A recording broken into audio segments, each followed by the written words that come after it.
في تغيير اهو. شيكابالا بيقول له اطلع ليه؟ اخس. هيطلع شيكابالا في شكل مش هو الصراحة كان بيلعب بمزاج الراجل الصراحة يعني، وهو اللي عامل الشكل العام، انما كل مدرب ممكن يريحه ولا يتعود.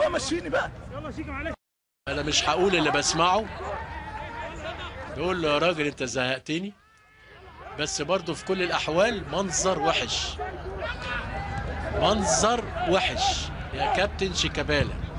لازم تعرف ان ده الكابتن حسن شحاتة، وليه وجهة نظر حتى لو خطأ يجب ان تحترمها.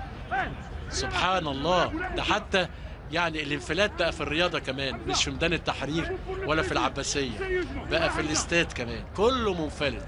معلش يا كابتن حسن، لازم يعني انا بغيرك خلاص، اطمئنت للنتيجة وعاوز اغير اجرب واحد زميلك،